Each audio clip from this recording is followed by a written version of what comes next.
here Oh, it is. wait, that was quick. Wait, Christy, we're live? Let me just check. go to Let's the see. I next think page. we are. I think we are live here, Chris. What do you say? Do you see it? Yeah. All right, gentlemen, welcome. Welcome to Jack Kelly Live. I'm so excited to see you guys. Last time we spoke, it was awesome. And now you guys are big shots. So, let's do this. If you don't mind, I'll pass it to you and you guys can introduce yourselves and talk about Pivot and what you're doing and what you've been doing since we last spoke. So everybody can get a sense of what Pivot Technology School is all about. Yes, I'll go. My name is Joshua Mundy. I'm CEO, co-founder of Pivot Technology School. Okay. My name is Quawn Clark, co-founder, president of Pivot Technology School. I'm Dr. Isaac Addae, Chief Strategy Officer, Pivot Technology School. That's great. Now, maybe do you guys want to talk a little bit about what you do, what the school is about, what, where you're based, where you're located, and who you help? So we are a coding school, coding boot camp. So we started out as a coding boot camp in 2019. We're based out of Nashville, Tennessee. And our primary mission is to get more minorities trained and engaged in technology careers. So we started out actually as a in-person local Nashville tech school. And, Josh had a business in North Nashville, and our goal was to really get North Nashville introduce the tech scene to North Nashville, especially primarily for African Americans. And then COVID happened and a lot of other things happened, and it opened our entire school up to a totally different audience. So now we're a national, actually a global tech school because we're 100% virtual. So things have completely pivoted for us. And now we're able to reach a much larger audience and really provide the tech resources and services to corporations and individuals all over the world. And if I recall, when you started, there's some challenges, right? When you guys started? Oh, yes. Yeah, it's been, I guess, the challenges really were a blessing in disguise. I mean, a tornado, right? There's like a tornado. Tornado, you had COVID, you had so many things that have happened, but it's always prepared us for this moment. It feels like it was preparing us for this moment right now. So we've really been, and really what we're excited about is the work that we were doing with organizations and corporations. We really are building tech workforce development strategies around how do we pipeline good tech workers and also diverse tech workers into our organization. So that's the big buzz, and there is a huge shortage, but we're doing our part to really create customized programming for organizations to really figure out ways that they can really upskill from within their organization, as well as be a good community partner and create opportunities to really create job opportunities for individuals that are looking to get into tech. Yeah. So you have this boot camp, and it's based in Tennessee, right? Yeah. In Nashville, Tennessee. And it's cyber coding. What other classes can someone take? Data analytics, cybersecurity, software development, both front end and back end. And just to add to that a bit more, so we started with these concentrations, right? Because you have to start somewhere. But what we're doing now is actually working with organizations now to say, hey, here's what we currently offer, but what are your needs? Like what are your demands? Where are the backlogs? Because there's a complete tech shortage, not even just diverse, but just in general.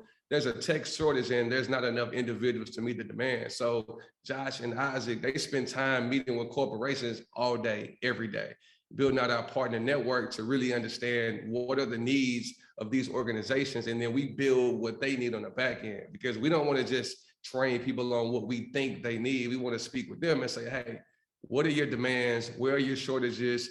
Where do you have a diverse talent, gap? And then we build from there. So just to take a step back, you do things, if I recall, you do things a little differently in that you have companies that sponsor the people who are taking these courses, right, guys? Is that how it works? Yeah, for sure. Go ahead, Josh. No, go ahead. Yeah, so we developed a unique approach, and I think Josh has said this is our new strategy, right? But basically, we found a way to connect with companies from an upskilling perspective. Upskilling is this way in which companies can invest in internal talent and train them without having to go and look for that talent externally. And so we've had companies come to us and say, you guys are doing a great job in training diverse talent in specific tech areas. can we work with you to develop our internal diverse talent? Yeah, sure. And so we've helped develop customized curriculums that are tailored specifically to a particular company's software stack, specific to coding languages that they use. And then we deliver that curriculum. We have instructors that are set up to train their talent, and it works. And we've had great results, and we're doubling down on that in 2022.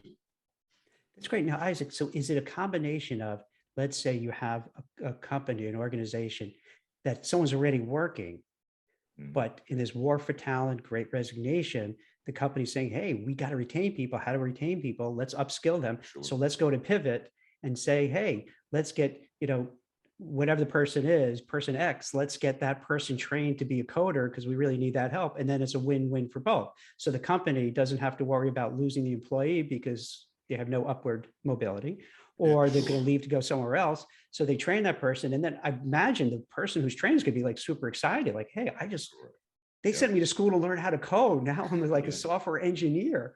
This is fantastic. So, right. Is that how it works? They get higher pay within their organization, but also the company doesn't have to onboard new talent. They're working with folks that already understand their corporate culture, likely have some allegiance to that organization, and they're basically investing in them. And so folks are excited about it. And companies have said, we have diverse talent in other areas, maybe not in tech. How do we train those folks and put them in these tech roles? So it's a win-win. Yep. And really just organizations have to get back into the business of developing talent. I know like really they've been spoiled by just being able to go out here and be able to hire individuals or hire senior level developers. Now it's a shortage of senior level developers. So how can we get our senior level developers in our organization to train up those juniors, get those juniors to be mid-level to senior level, and then you just create that wheel within your organization and just solve that problem instead of having to fight with the big organizations of the world like the Amazons or the Oracles that can afford to pay software developers $350,000. Everybody's not able to do that. So how can you think outside the box to create opportunities from within your organization as well as be a good community partner? But Joshua, how long does it take? So let's say somebody who's watching this, show and say, hey, you know what? I'm in a dead end job. I want to kind of pivot into something new. Does it take a long time? Or it depends on the subject matter? It really depends on the track. So our data analytics and our cybersecurity tracks are about 20 weeks. So about five months. Then our full stack or our software development track is about a year. So within a year, if you pretty much hunker down, it's a sacrifice. It is a boot camp. So it is not easy, but if you put in the work, we can't guarantee you a job, but we'll put you in a position to be able to get a job making more money than you're making now. Now, do you have to have I understand tech, but I'm, maybe because I'm a Gen Xer, I don't have that comfort level like that my son has. Yes. How, do you have to come in being like really tech savvy, or can you just be, okay, but interested and have the drive to do it? Like, what do you think? Here's the thing. So what we've noticed is that everybody has skill sets that they're not even aware of. So we have a specific way of teaching from zero, coming in with no coding experience, but also being able to make the correlation to some of your previous skills that you didn't even know that translate, right? So for example, in the data analyst field, there's a lot of people that are already current analysts, but don't realize they have a skill set to analyze data. Depending on what you do right now, you may dig through certain things and try to come to these conclusions. So you've already developed the analyst skill set. You just don't know Excel. You don't know SQL. So we can show you how you can already take your previous skills and previous experience and make that transition into pivot, into coding. But what we also do is we create this culture. We spend time like building up your confidence, building up your mindset, building up your, because you're gonna have this thing where you don't really feel like you belong yet. You don't know if you really got it yet. You're gonna question yourself. So over those 5 months, we spend time getting you into shape from a soft skill standpoint, from a mentoring standpoint, putting you in position so when you graduate, you're ready to go on this lifelong coding learning journey, because you learn forever. It's not like 5 months and you're done. You never stop learning once you get into tech. And so where do they, so do they end up staying with the company they're with? Or do you find sometimes they get the skills and like, wait a minute, I'm really marketable now, and they get recruited away? Like, do you have any stories of like what people have done once they go through your boot camp? Now, some have been able to get the skill set and say, "Hey, I'm going to jump ship," but most have that allegiance and really, we try to encourage them to stay with their company at least a year because they had made that investment. So we just work with them to really work. We work with organizations to say, "Hey, we want to help you retain your talent." So not only we're going to help you train, but retention is really the number one key to a lot of organizations. They're getting the resumes, they're getting the workflow, they're getting all these people that are applying for positions, but hey, it's a revolving door. People now coming out of COVID, they really want purposeful or meaningful work. It's different from where it used to be, well, I am working, I'm getting my paycheck. So now it's more of, does this align with my purpose? So we really kind of help organizations from a retention standpoint, say, hey, what can we do? What kind of programs can we put in place? How can we have ongoing wraparound services to keep employees engaged in that organization? Yeah, and Quawn can tell you an interesting story about Nick Oldham, one of our success stories who came through our program. Give him a little context. Yeah, so Nick, and what's ironic about Nick, we actually went to high school together. So he's someone I've known for a while. He was in our very, very first cohort. And what's interesting about him is Nick was actually working as a bus driver. A bus driver, right? For the city of Nashville, right? And right before he entered to Pivot, he had gotten a job in kind of operations. So he got off the bus, but he was working just in some operational jobs for WeGo. He came through Pivot. Now, here's the thing about this whole thing. Nick was a person that was driven. So we always talk about it. It's a mindset thing. So within a month, Nick was taking the skills he was learning at Pivot, going back to work and saying, hey, look at this new spreadsheet thing I've learned. Hey, let me work on this dashboard thing I learned. So as soon as Nick graduated, Nick doubled his salary within 2 months. So I think Nick is now making well over 6 figures. He has a job in management now, just from the skills he learned at Pivot within 5 months. So when I tell people the story, it's about, hey, think about going from driving a bus to making $110,000 within that same year. So the return on your investment is crazy. But you have to really believe that you can make that shift. But man, if you think about it, Jack, everything is going tech. Like, we're talking metaverse, we're talking cryptocurrency, we're talking blockchain technology, we're talking about all of these things. We're not going backwards, we're going forward. So it's like, hey, we got to get on board. Things are only going to go further and further that way. So we really want to wake people up to say, hey, you got to understand technology is not going anywhere. Are you guys going to offer kind of like how to make it NFTs? And I'm not being facetious here. I mean, it's a huge market. It's incredible. We've had those conversations. Yeah, like NFTs. One thing that we know from an industry perspective is that while there's a talent shortage, especially for diverse talent in the tech field, when we think about blockchain, cryptocurrency, huge demand in talent, very low diversity in terms of folks with tech backgrounds that can develop and program in those arenas. And so we've had conversations about how do we add that into our curriculum, knowing that companies like Visa and Discover are doubling down on blockchain, and Bank of America, and they're going to be needing developers, and we can be a great partner for organizations like that. And then what happens? So you'll reach out to a place like Visa and say, hey, Visa, we could help you, and then try to get them to sponsor your students? Yeah, it's worked a lot of different ways. So we've had companies say, oh, wow, you guys are cultivating diverse tech talent. We need business analysts. Do you have a business analyst track?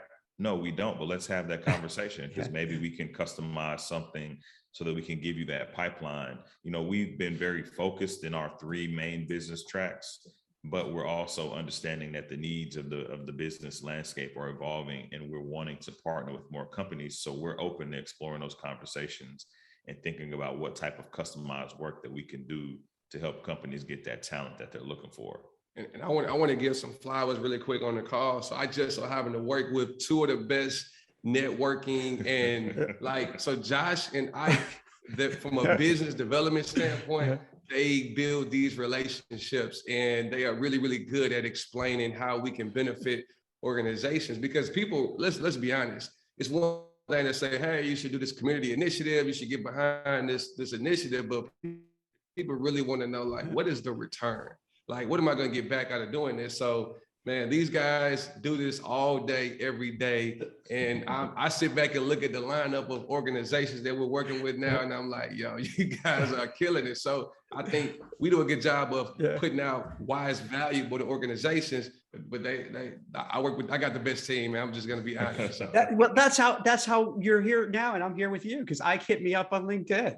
You just sent me a random. I think they are relentless. Yeah, I think I was writing about. I want to say it was. I can't remember the name of the company. It was like a boot camp here in New York, and I guess you were like, wait a minute. If you're doing writing for them, hey, what about us? Yeah, you're like, hey, you want to write about me? It's my company, you're my guys. So yeah. So look, I'll tell you why that's the approach, Jack. So I knew Josh for a while, and I met Quawn through Josh, and I watched these guys say, we want to do something impactful that hasn't been done for our community, and they had relentless focus and vision. I mean, these guys believed in this idea of pivot when pivot was just on a piece of paper. It was $100 million company on a piece of paper. And so I watched them and I said, man, I'm going to support and get involved, and I want to match their energy because they've got great energy. And so my approach is, who's talking about what that's related to us? How can we get out there and forge those relationships and, look where we are now? Yeah, I think that's like one of these superpowers that people don't talk enough about, is the ability just to kind of cold reach out to folks and make the ask. And as a recruiter, I've been doing this, for 25 years, and I find out it's actually, once you get used to it, it's okay, because you don't take it personally if they say no. You figure, okay, maybe temporarily it's no, but maybe down the future they'll say yes. And by doing that, reaching out and just asking, you have every possibility. And it's interesting how like so few people do that, because they're scared of being told no, that they're going to embarrass themselves or what have you. But I give you credit, because it's hard to do, but once you do it, it's kind of fun. It almost becomes like a game, doesn't it? Yeah, so it's really, so we call that, Jack, in our community, shooting your shot. Yeah. So you got to shoot your shot, Exactly. It's like really, I think social media has killed like the communication game. So people don't really understand how to really communicate, and they take everything so personal. And, it's just, hey, no is a no, on to the next. Exactly. Exactly. So with doing that thing, what I've noticed is that the more you put it out, then now we get people that come to us that we haven't even reached out to, because we put so much in the universe, in the atmosphere, that we now get these amazing people that kind of just fall in our lap. Like we have a guy named Milton Brantley, and he has an MSP, and he's been like a really good mentor to us. And to be honest, Milton kind of fell in our lap. We've been talking about what we want to do. We didn't go out and find him. He kind of, just some relationships that Josh had developed, and conversations over here, and us being like loud, because we're loud, right? But being loud, people know what we're trying to do. So when they hear about things, they're like, oh, you should talk to Pivot. I heard Pivot mention this. So Milton kind of came to us. He already has a successful managed service provider company. He has no reason to want to kind of mentor us or talk to us, but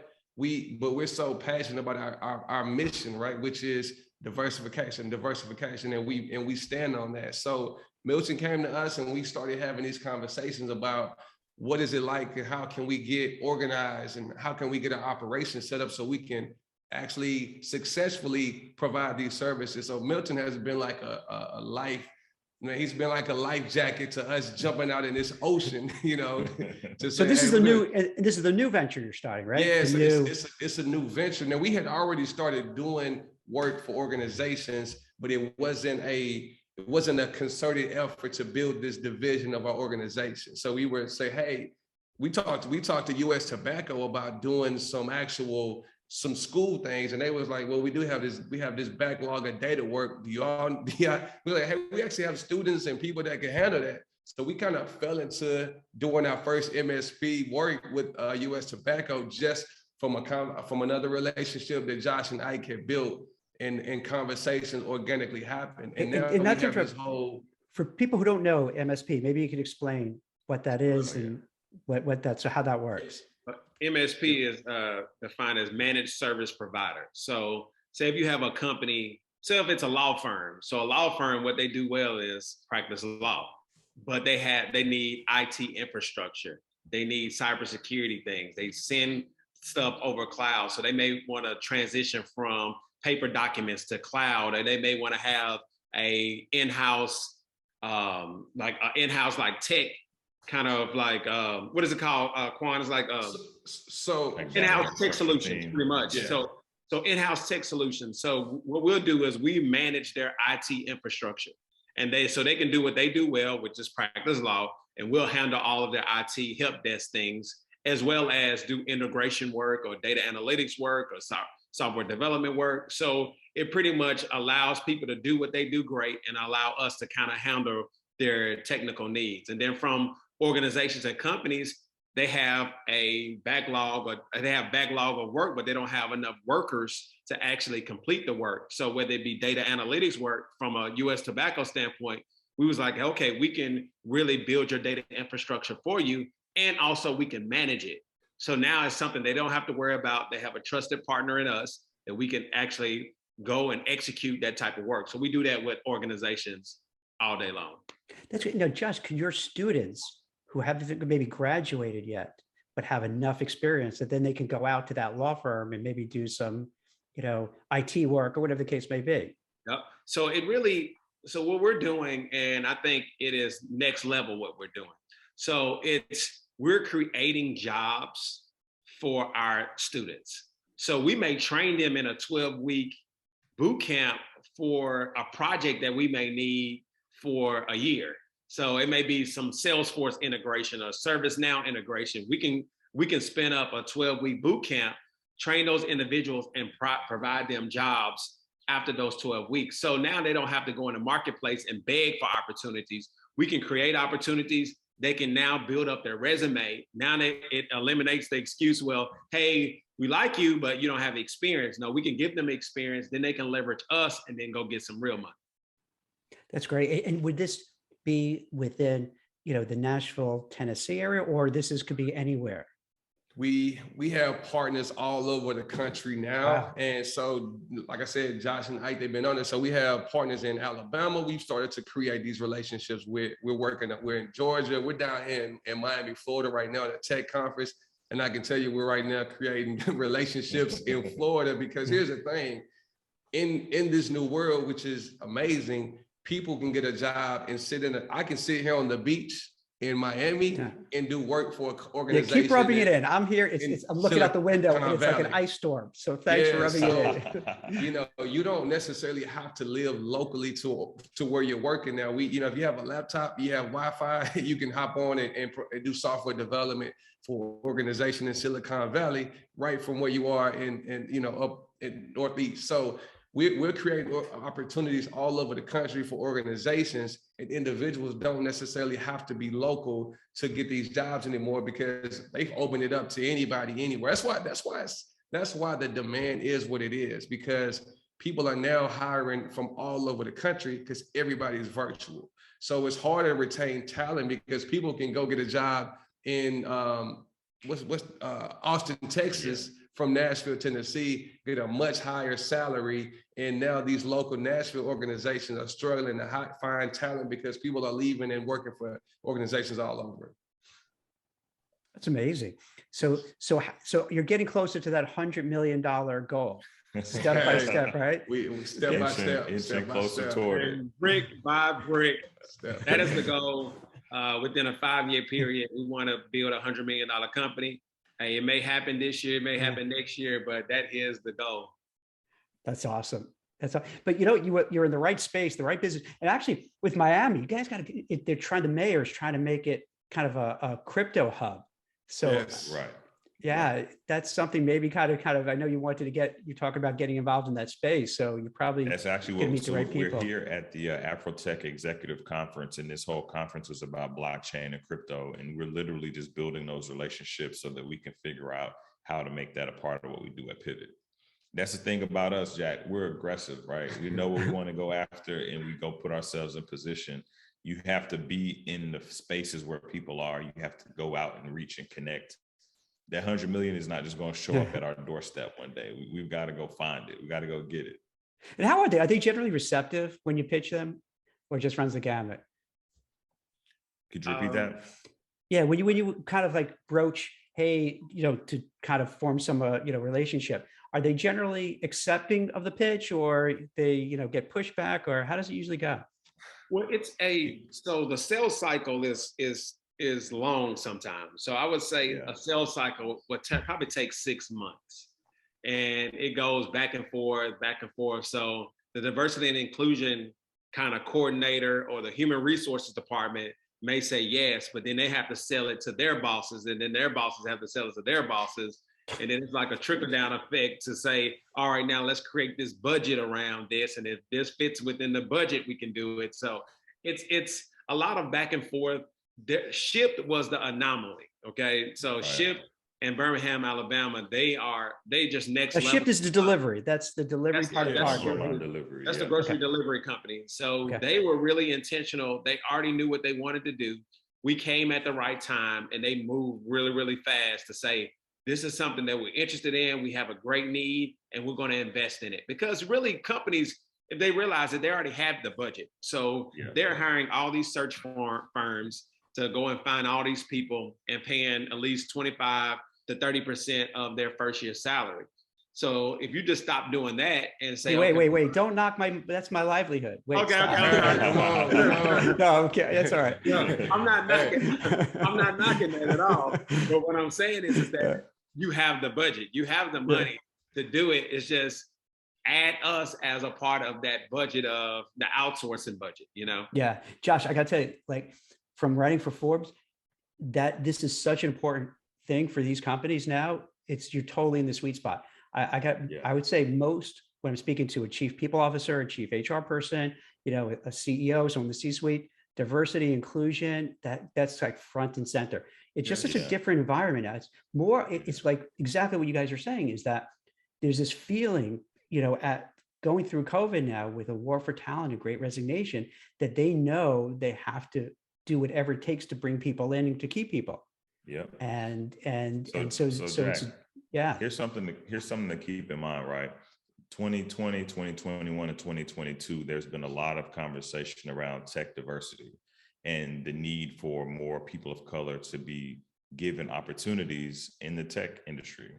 That's been something that's been like a hot button thing. Yeah. And Pivot launched in the midst of that, and we've capitalized on that energy, and we've quite frankly benefited from it.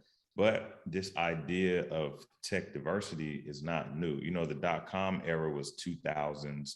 My first tech engineering role was 2001. There has been a very low percentage of people of color in the tech industry for decades. But for whatever reason, just things all these forces coming together, there's a huge spotlight on it. So when people hear that our mission is tech diversity, everybody gets it. What happens is companies have to decide, are they really willing to invest right now? Or is it something that they're just talking about, quite frankly? And so that's where we land a lot of times. When we broach the conversation, people get it, they understand it, they love it. And it just boils down to, are we committed to making these types of investments? And if so, they move a lot faster. And if not, we have to kind of push the envelope quite a bit. So it's almost like, is it a checkbox thing? Are you just checking some boxes to show, like in the NFL right now, they have this whole thing about hiring Black coaches, right? So a lot of teams go to these check boxes and want to, just, this is what I got to do, check, interview. But what we want to do is say, are you intentional? Are you going to put your money behind, you going to put your budget behind your initiatives? Because we're going to keep pushing this. We're not going to let it die down because it's a phase of, hey, the diversity buzz has died down. We can go back to status quo, because the reality is we can't go back to status quo, because the people are not going to be able to survive without getting higher paying jobs. And it's really a division in the wealth gap, right? Culturally, is really getting bigger and bigger and bigger.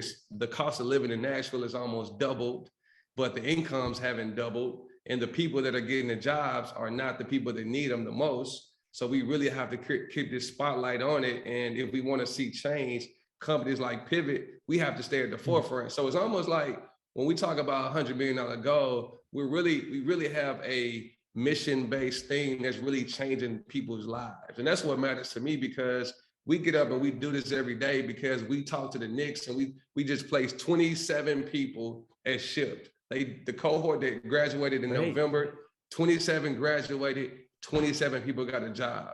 So if you just think about, that's a 100% placement rate of people who are now like $60, $70, $80,000 a year, and their entire family situation is completely different. That gives us the juice to keep doing this. Yeah, that's fantastic. It's a good feeling, right? It's a good feeling, not only from the business perspective, but from, you know, your own internal, you get enjoyment when you hear that, right? Yeah, Pivot is it's a social impact play, right? We're a for-profit company. We're in the tech education space, but our mission is social impact. We're all from the communities that our students are from. We've all been impacted by some of the same systemic issues. We understand the racial wealth gap. And every time we get a student placed in a position where they're increasing their income, we're helping to combat the racial wealth gap, just step by step, person by person, student by student. I do want to mention a few things real quick. So we were just recently nominated for Tech Startup of the Year in Nashville, Tennessee. Nice. We didn't win the award, but we were nominated. It was an amazing experience for the Nashville Tech Council. If you get a chance to go to our LinkedIn page, you can see the video. I think we posted a video of it, because we do videos of everything we do, man. We kind of approach things a little different, but you know, it's a great experience. And Ike just released one of the most amazing books. Let's talk about it. Yeah, I was gonna say, let's pivot. No pun intended. Yes. Like, let's hear. Yeah, maybe you can talk a little bit about. There you go. I appreciate the love and support from Quawn and Josh on this book. You know, Jack, the best way I can describe this book, I'm working with a group of Black men that are working to empower their communities. And Black Boy Fly, the whole concept is literally about empowering Black men to fly high and achieve greatness in life. And so that's the spirit, that's the energy behind the book. It talks a lot about my career as an engineer, my career as a business professor, and what I've experienced in terms of overcoming obstacles, being a Black male in these, majority dominated spaces, and how I can thrive, but not how only I can thrive, how other Black men can thrive. So that's how I position the book. And what's talked about in that book, we're living it out every day. We're some gentlemen that are from diverse communities trying to achieve greatness. And I do ground a lot of that discussion in the book with my ancestry. And I talk about my family's journey to the US from Ghana, and what it was like to be, you know, a Black kid and an African kid at the same time. How's it going so far with the book? It's going well. I've almost sold about 450 copies, getting calls to come and speak to schools, actually working on a Black Boy Fly tour. These brothers are going to be on a tour with me. We're going to hit some university campuses and empower some young Black men out there in the world. That's awesome. Anything that I haven't asked you folks? Josh has a book coming out too. Let's talk about What Storm, Josh, real quick. Yeah, so I have a book coming out called What Storm. So it just really talks about the whole tornado situation that happened, losing everything and being able to bounce back, and really learning and showing people how to face adversity head on. So that'll be launching. Pre-sale starts March the 3rd. You can go to joshuamundy.com. Also my YouTube page. I do podcasting as well. So Jack, I may have to have you on my podcast. I'd love to, man. That'd be awesome. I'm in. It's called I'm Josh Saying. I'm Josh Saying, like a play on I'm Just Saying. Yeah. So on YouTube as well, so you can follow my page. I do a lot with real estate as well. So that's what I do. Jack, let me guys, you guys are quick. Busy. Do you have any downtime or no? Let me say something really quick. Yeah. What you're looking at when you look at Pivot, you're seeing two Black men that are husbands, that are fathers, and that are leaders in their community, who took an idea, built a company, put great energy out there, and attracted a dynamic team of people who've been supportive of that vision. And on a daily basis, we are dispelling all of the myths that exist in America around what Black men are and what Black men can be. And that's something I want to make sure that people hear and understand. we see so much in terms of imagery around Black men in America, but these are stories that don't often get told. And that's why I'm so thankful for you for covering Pivot and Forbes, because people need to see more about what Black men are capable of and can do, especially in America, especially in the business world. Yeah, you have to understand the reaction we got when me and Josh was going around saying, hey, we're getting ready to start a tech school. They were like, a what? You know what I'm saying? So people were literally waiting on that idea to go away. Like, you guys are still talking about doing this school? Like, it was initially, the reaction was, okay, we'll see how far that goes. And now to see people, to talk to people, and they're like, hey, not only did you guys actually do it, you guys are thriving and changing lives. And now we have so much energy behind it. And now we are at the table with all these other organizations. We recently got certified in the state of Tennessee as a certified education institution. We have partnerships all over the country, students all over the country. We are talking to Jack Kelly on this podcast right now. So, you know, we're just doing things that I think people may not have expected us to be able to do. But I really think it's when you get the right people with the right energy at the right time, Jack, you can really build something special. So I think we're just in that space. And also when you have mission-based work, we have impactful things that you're doing. So it's not really about us. So that's why we say when people like, hey, you can't really stop what we're doing, because it's not about us, man. This is a God thing. This is something bigger than what we're doing. This is something that's needed and necessary in order to kind of shift where we're going from a culture standpoint. I think it's just a really, really big thing. So I appreciate you for giving us this platform. And Jack, one more thing, because I know we're throwing a lot at you. On, I believe it's March,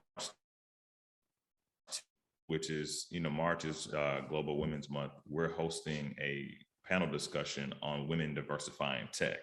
And I just want to call out Josh and Quawn, because they have empowered Black women within Pivot to occupy major leadership roles. Our chief academic officer is a Black woman.